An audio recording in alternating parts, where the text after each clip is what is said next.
good morning আৰু আজি হ'ল বহাগ বিহু সো সকলোকে সৰুসকলক মোৰ হিয়া ভৰা শুভেচ্ছা থাকিল আৰু ডাঙৰসকলক মোৰ প্ৰণাম থাকিল সো আশা কৰিছোঁ আপোনালোক সকলো ভালে আছে আমিও ভালে আছোঁ আৰু এতিয়া ৰেডি হৈ গৈছোঁ এয়া পিন্ধিছোঁ নতুন শাৰী বিয়ালৈ গৈছিলোঁ খুৰীয়ে দিছিলে এয়া হ'ল নতুন শাৰী সেইকাৰণে মই এবাৰ নিকিনিলোঁ তো বলক এতিয়া দোকানলৈ যাওঁ কেনেকৈ পূজা কৰোঁ কি কৰোঁ সকলো শ্বেয়াৰ কৰিম সো বলক আপোনালোকৰ লগত আমি সকলোৱে ৰেডি হ'লোঁ মা বাবা দেউতা সকলো ৰেডি হৈছে মিষ্টাৰো ৰেডি হ'ল চব ৰেডি হ'ল সো বলক তাত গৈ একেবাৰে দেখা হৈ আছে সো বলক বাই বাই দোকানত পূজা বুলি ক'লে বহুত বস্তু আৰু সামগ্ৰী নিব লাগে কাৰণ ঘৰত পূজাৰ সামগ্ৰীবোৰ গোটেইবোৰ মানে থাকে কিন্তু দোকান বুলি ক'লে দোকানততো সিমান বস্তু নাথাকে সো সেইকাৰণে মা আৰু এয়া বেগ চাইছেনে দুটা বেগ তাত বস্তু আছে লগতে মাও যাব যেতিয়া বস্তু লৈ যাব আকৌ দেউতা যেতিয়া যাব বস্তু লৈ যাব মানে পানী লাগিব বাল্টি লাগিব লগতে দা লাগিব মানে বহুত বস্তু লাগে ফল মূল সব আমি ইয়াৰ পৰা ধুই লৈ গৈছোঁ কাৰণ কি দেৰি হ'ব জানো মানে তাত আকৌ একটু দেৰি হ'ব তাৰ মাজত আকৌ পানীৰ সমস্যা আনিব লাগিব মানে সেইকাৰণে ইয়াৰ ফল মূল আমি ইয়াৰ পৰা ধুইয়ে লৈ গৈছোঁ তো এইফালে আপোনালোকৰ লগত কথা পাতি আমি আহি গ'লোঁ দোকানলৈ এয়া চক বাপ বেটা এয়া আমাৰ ফিউচাৰ কি কওঁ আমাৰ জেনেৰেশ্যন হয় ইও তাৰ দেউতাৰ লগত একদম কদম মিলাই একদম হেল্প কৰিছে আৰু মোক কৈছে চোৱা তুমিতো অকল ভিডিঅ' কৰি আছা মইতো হেল্প কৰি আছোঁ আৰু আপোনালোকে সকলোৱে জানে মই কাম কম কৰোঁ ভিডিঅ' বেছি কৰোঁ যি কি নহওক ইফালে আহিলোঁ মই সকলো ৰেডি কৰিছোঁ মা আহি এতিয়াও পোৱাহি নাই তো মই ইফালে চাবু আনিছিলে এইখিনি মই তিয়াই থৈছোঁ আৰু চাবুদানা বুলি কয় যে ভোগ দিব তাৰ কাৰণে লগতে ফল মূল কাটি সকলো ৰেডি কৰিছোঁ তাৰপিছত এতিয়া মাও আহিলে তো মা মই এইখিনি ৰেডি কৰি দিলোঁ তাৰপিছত মা আহি পিনে আৰু কেইটামান ৰেডি কৰিলে কৰি মেলি এতিয়া সকলো মই এনেকৈ পাৰি দিলোঁ ফটো বহুৱালোঁ চ' মায়ে এইফালে এইবোৰ সকলো ৰেডি কৰি আছে তাৰপিছত মই অকণমান আপোনালোকক ভাবিলোঁ দেখাই দিওঁ যে মই কি কৰিলোঁ আৰু ইয়াত বাহিৰত এনেকৈ আম পাত লগাই দিছে এইবোৰ শুভ বুলি কয় সেইকাৰণে ইয়াত আম পাত এনেকৈ লগাই দিছে দেউতাই আৰু তেওঁ মিলি লগাইছে মিষ্টাৰে আৰু বাহিৰত এনেকৈ দুটা কলগছ লগাই দিছে যিহেতু মানে যিটো দেখিবলৈ ধুনীয়া হয় আৰু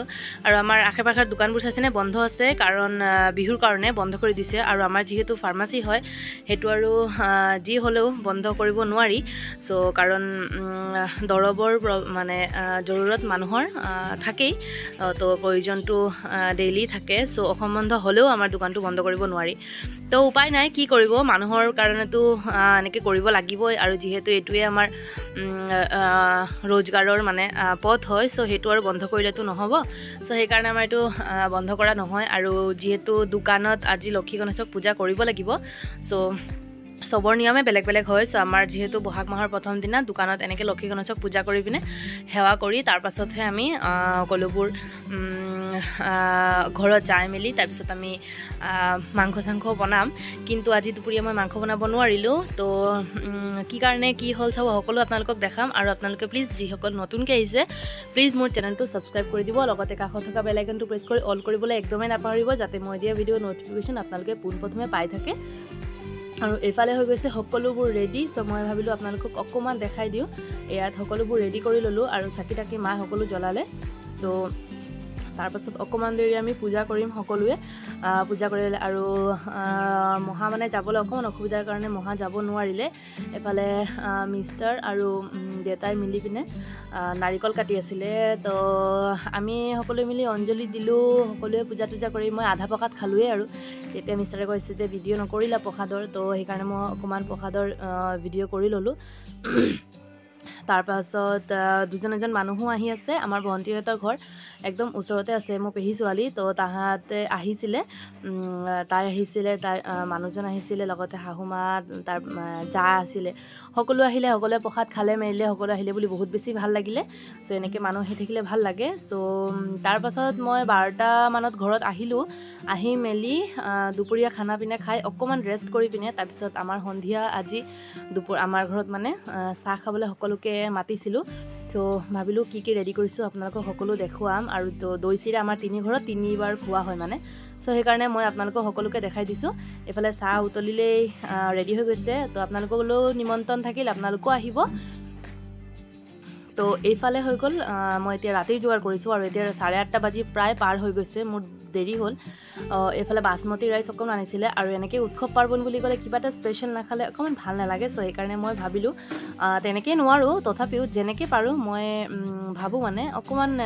মানে সকলো শ্বেয়াৰ কৰোঁ আৰু কিবা এটা বনাই মানে স্পেচিয়েল কৰিব বিচাৰোঁ চ' এইফালে মই বাসমতি অকণমান তিয়াই থৈছোঁ চিম্পলকৈ ফ্ৰাইড ৰাইচ এটা বনাম আৰু এইফালে দেউতাই চাইছেনে মাংস কাটি আছে চ' মুৰ্গী এটা লৈ আনিছিলে চ' এইফালে আমাৰ এতিয়া মাংস মই ইয়াত অকল মানে হালধি আৰু নিমখ দি পিনে অকণমান কেঁচাকৈ ভাজি ল'ম তাৰপাছতহে মই মাংস ৰেচিপি শ্বেয়াৰ নকৰোঁ কাৰণ মোতকৈ ধুনীয়াকৈ আপোনালোকে পাৰে সেইকাৰণে মই কেতিয়াবাহে শ্বেয়াৰ কৰোঁ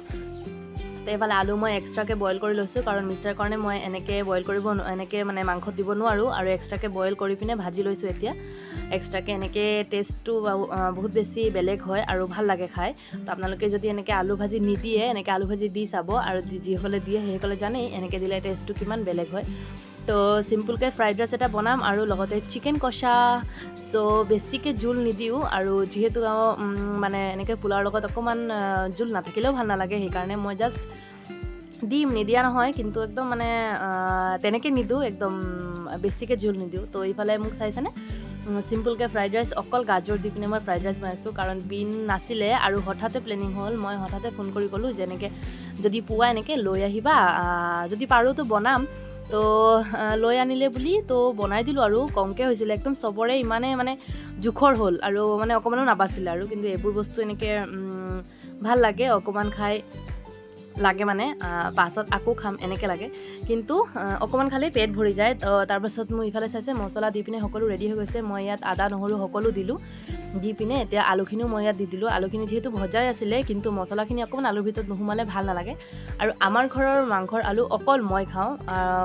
মিষ্টাৰেও ভাল পায় কিন্তু তেওঁ ডায়েবেটিছৰ কাৰণে ইমানকৈ খাব নোৱাৰে আৰু লগতে আজিকালি বেটাও খোৱা হৈছে তাৰো লাগে কিন্তু মা আৰু দেউতাই সিমানকৈ ভাল নাপায় চ' মাংসৰ আলু আমাৰ ঘৰত অকল মোৰ কাৰণে মই দিওঁ তো চাইছেনে দেখিবলৈ ইমান ধুনীয়া হৈছে লগতে থাম্বনেইলৰ কাৰণে দুটামান ফটো মই মাৰি ল'লোঁ চ' মোৰ ইফালে সকলো কৰি মেলি ৰেডি হৈ গৈছে মই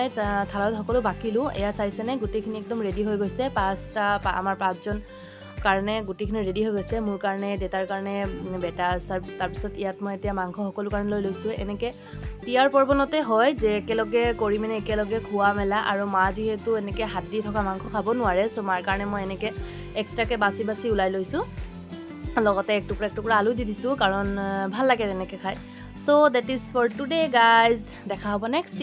ভিডিঅ'ত বাই বাই